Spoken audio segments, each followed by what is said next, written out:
ॐ यात्मदा वलदा यस्य विश्वोपासते प्रशिशं यस्य देवाः यस्य छायामृतं यस्य मृत्यु कस्मै देवाय हविषा विधेम। ओम शांति शांति शांति। सभी को सादर सप्रेम नमस्ते। पिछले दिनों हम ईश्वर की सत्ता के विषय में विचार कर रहे थे। आइए उसी क्रम को आगे बढ़ाते हुए आज हम विचार करेंगे कि वो परमपिता परमात्मा एक निराकार सर्वशक्तिमान एवं चेतन सत्ता है। आज संसार की स्थिति बहुत ही भयावह हो गई है। अस्पतालों में जाएंगे तो बीमारियां मिलेंगी और उनका इलाज ठीक से नहीं हो पा रहा है। इसी तरह से कोर्ट कचहरी में भीड़ भाड़ है। किसी विद्वान ने कहा था यदि अस्पतालों में भीड़ भाड़ हो तो समझना चाहिए मनुष्य का शारीरिक पतन हो चुका है। यदि न्यायालयों में भीड़ भाड़ अधिक हो तो समझना चाहिए मनुष्य की ईमानदारी नष्ट हो चुकी है। और जहाँ पर गंदा साहित्य बिकता हो तो समझना चाहिए मनुष्य की नैतिकता समाप्त हो चुकी है। इस सब के पीछे यदि आप देखेंगे तो मूल कारण केवल और केवल एक ही है कि हम सब ने उस परमपिता परमात्मा को, जो कि सर्वशक्तिमान चेतन सत्ता है, निराकार भी है, उसको पूरी तरह से भुला दिया है। हम वेद की शिक्षाओं से दूर हो गए हैं। जिस समय परमपिता परमात्मा ने आज से 2 अरब वर्ष पूर्व इस सृष्टि बनाई थी, उस समय सृष्टि में हमको कैसे रहना है उसके लिए एक संविधान, एक तरीका हमको बताया था, वो वेद है। वेद कहता है ईशावास्यमिदं सर्वं यत् किंचित् जगत्यां जगत् तेन त्यक्तेन मुञ्जीता महाग्रदा कश्चित् वैदनम्। वेद कह रहा है कि वो परमपिता परमात्मा जो मालिक है वो यहाँ कण कण में बसा हुआ है। इसलिए है मनुष्य, तू त्याग पूर्वक भोग कर। त्याग पूर्वक भोग का अर्थ ये है कि जितनी तुझको आवश्यकता है शरीर चलाने के लिए और संसार में रहने के लिए उतना भाग ले, बाकी दूसरों को छोड़ दे। क्योंकि ये मालिक जो है वो देख रहा है। ईशावास्यमिदं सर्वं, मालिक आप नहीं हो, वो मालिक कण कण में बसा हुआ है। कण कण में रमा प्रभु देख रहा, चाहे पुण्य करो चाहे पाप करो, कोई उसकी नजर से बच न सका, चाहे पुण्य करो चाहे पाप करो। आदमी जब गलत कार्य करता है तो वो सोचता है उसको कोई देख नहीं रहा। वेद मंत्र की शिक्षा को भूल जाता है कि इस पूरे संसार में जो कुछ भी दिखाई दे रहा है, 2 प्रकार की रचनाएं दिखाई दे रही हैं। एक मनुष्य की कृति है, एक परमपिता परमात्मा की कृति है। परमपिता परमात्मा की जो कृति है वो मनुष्य कभी नहीं बना सकता। जैसे मनुष्यों के शरीर, जीव जंतुओं के, चींटी, पक्षी, जानवर, मनुष्य तो एक चींटी भी नहीं बना सकता। तो ये 2 प्रकार की रचनाएं संसार में दिखाई देती हैं। हमको जानना चाहिए कि कोई भी वस्तु बिना बनाए नहीं बनती। जब इस संसार में अच्छी अच्छी वस्तुएं, इतने अच्छी प्रकृति का निर्माण उस परमपिता परमात्मा ने किया है तो निश्चित रूप से उसकी सत्ता भी उतनी ही बुद्धिमान होगी और वो सत्ता सब जगह विराजमान है। वेद मंत्र कह रहा है ईशावास्यमिदं सर्वं, कोई स्थान ऐसा नहीं है जहाँ पर वो बसा हुआ नहीं हो। यत् किंचित् जगत्याम जगत, लेकिन हम उस चेतन सत्ता को पूरी तरह भूल जाते हैं। महर्षि दयानंद सरस्वती ने व्यवहार भानु नामक एक पुस्तक लिखी है, बहुत ही सरल पुस्तक है, हम सबको पढ़नी चाहिए। वहाँ पर एक दृष्टांत दिया हुआ है। एक बार किसी विद्वान से, किसी पंडित से, गुरुजी से पढ़ने के लिए 2 विद्यार्थी आते हैं। तो गुरुजी उनकी परीक्षा लेने के लिए उनके साथ एक एक बालक को और भेज करके एकांत स्थान में भेज देते हैं और उनसे कहते हैं कि ये बालक जो आपके साथ जा रहा है इसको किसी ऐसे एकांत स्थान पर ले जाइए जहाँ पर कोई दूसरा देख नहीं रहा हो और इनको 3-4 उठक बैठक लगवा करके एक चपेट का लगा करके वापस ले आओ।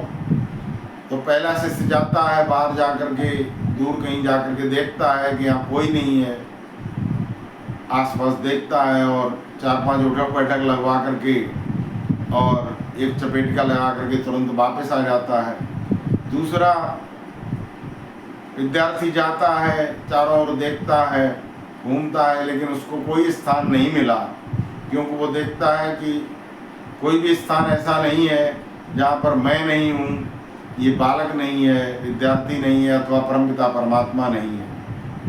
परमपिता परमात्मा भी देख रहा है, मैं भी देख रहा हूँ और ये विद्यार्थी भी देख रहा है।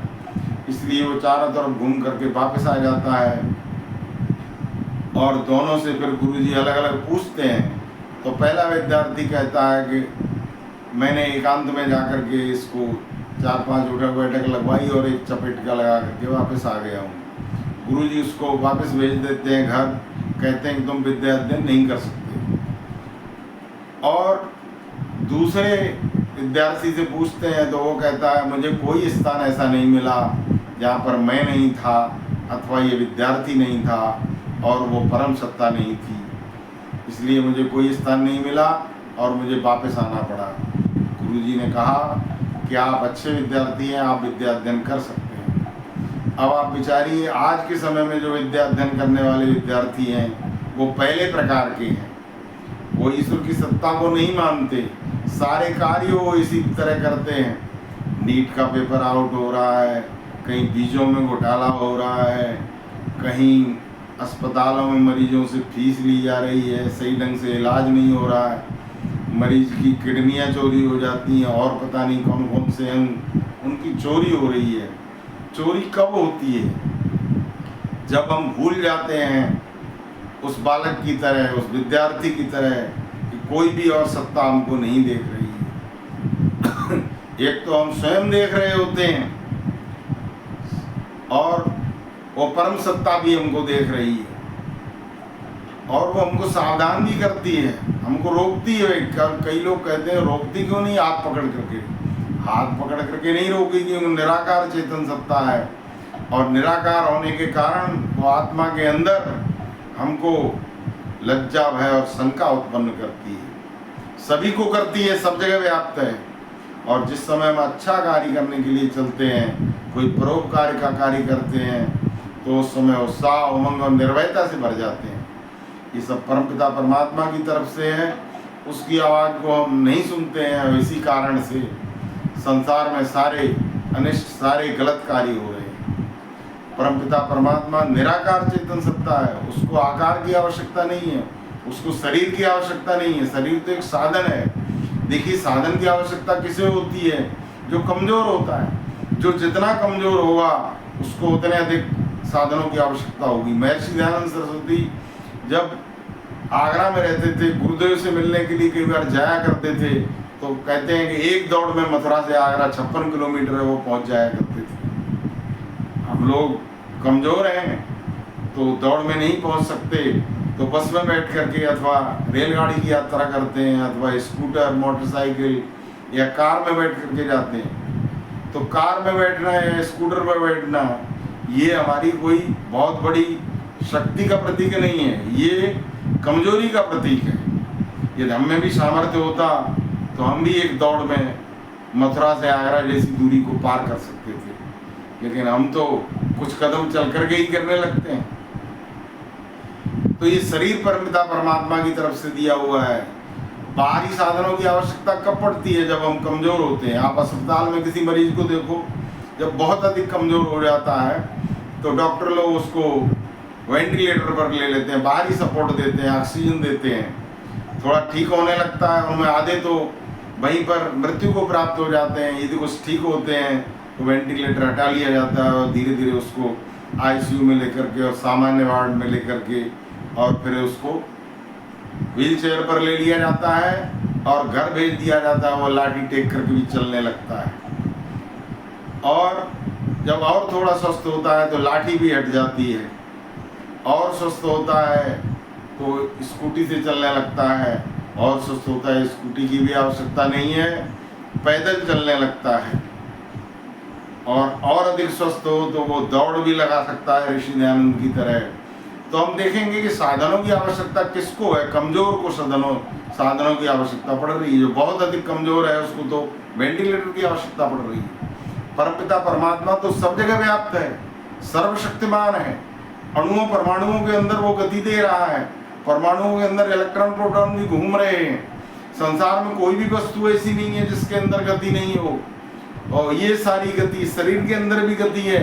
हम भोजन करते हैं, भोजन अंदर जाकर के ईश्वर की व्यवस्था के अनुसार वो पच जाता है। तो ये शरीर के अंदर भी हमको गति दिखाई दे रही है, पूरे ब्रह्मांड में एक गति दिखाई दे रही है। ये सब ईश्वर के कारण। ईश्वर सर्वव्यापक, सर्वशक्तिमान, चेतन सत्ता है, निराकार भी है। साकार वस्तु पूरे ब्रह्मांड को कंट्रोल नहीं कर सकती। एक जगह व्यवस्था है, साकार व्यक्ति जो है पहले दौड़ करके जाएगा और वहाँ एक व्यवस्था को ठीक करेगा, तब तक पता चलेगा कि 4 जगह और अव्यवस्थाएं हो गई। दूसरी जगह भागेगा, 3 जगह व्यवस्थाएं बिगड़ जाएंगी। ये संसार, ये ब्रह्मांड अनंत है। कितनी आकाश गंगाएं हैं, अनंत आकाश गंगाएं, अनंत पृथ्वियाँ। सृष्टि का विस्तार भी अनंत है। हरे अनंत हरि कथा अनंता। परमपिता परमात्मा की कितनी बड़ी महिमा है, और वो सब जगह व्याप्त होने के कारण सबको कंट्रोल कर रहा है। विस्तृत है जो जाल जगत में, ईश्वर नियमों का चौर। करता लोक सकल है, बस में भाग न सकता कोई चोर। करता उत्पत्ति प्रलय का, वो करे अकेला ही सब काम। वो सारे काम अकेला करता है, उसे किसी दूसरे सहायक की आवश्यकता नहीं है। वो अंदर विराजमान है। जो परमपिता परमात्मा माँ के गर्भ में विराजमान रह करके और इतनी अच्छी शरीर की सुंदर रचना कर सकता है, जिसको दुनिया का कोई वैज्ञानिक, कोई भी डॉक्टर नहीं बना सकता। वो एक साथ इतनी माताओं के अंदर, अलग अलग पशु पक्षियों के अंदर, जीव जंतुओं में, पेड़ पौधों में, तरह तरह के पत्ते पत्ते पर कतरन न्यारी, तेरे हाथ कतरनी कहीं नहीं। कितनी अद्भुत रचना उस परमपिता परमात्मा की सब जगह है। आइए हम उस ईश्वर की सत्ता को अपने अंदर, अपने भीतर, अपने आसपास सब जगह इस तरह से माने, जिस तरह से महर्षि दयानंद सरस्वती से एक बार अजमेर में पंडित लेखराम जी ने पूछा था कि शरीर के अंदर जीवात्मा और परमात्मा दोनों एक साथ कैसे रह सकते हैं। तो उस समय महर्षि दयानंद ने कहा था, जो जिससे सूक्ष्म होता है वो उसके अंदर रह सकता है। उन्होंने उदाहरण भी दिया था, जिस तरह से एक आग के अंदर और लोहे को डाल दिया जाए तो लोहा जब अग्निवत हो जाएगा तो वो भी अग्नि जो है वो लोहे में व्याप्त हो जाएगी, क्योंकि अग्नि जो है वो लोहे से सूक्ष्म है। इसी तरह से परमपिता परमात्मा अत्यंत सूक्ष्म होने के कारण जीवात्मा के अंदर, संसार के कण कण में व्याप्त है। तो पंडित लेखराम जी को ये बात समझ में आ गई थी। इसी तरह से दूसरे उदाहरण से भी समझ सकते हैं। मिट्टी के ढेले में जब पानी में डुबोते हैं तो पानी सूक्ष्म होने के कारण उसके कण कणों में व्याप्त हो जाता है, पानी सूक्ष्म है। तो इसी तरह से परमपिता परमात्मा अत्यंत सूक्ष्म, उससे सूक्ष्म कुछ भी हो नहीं सकता, होने के कारण संसार के कण कण में व्याप्त है। उसकी सत्ता सब जगह है, सबको कंट्रोल कर रहा है। तो आइए उसकी सत्ता को हम जाने माने और संसार में जो अनिष्ट हो रहे हैं, जो पाप हो रहे हैं, उनसे बचें और एक स्वर्ग में अच्छा संसार बनाएं। इसी के साथ मैं अपनी वाणी को विराम देता हूँ। ओम शम, धन्यवाद।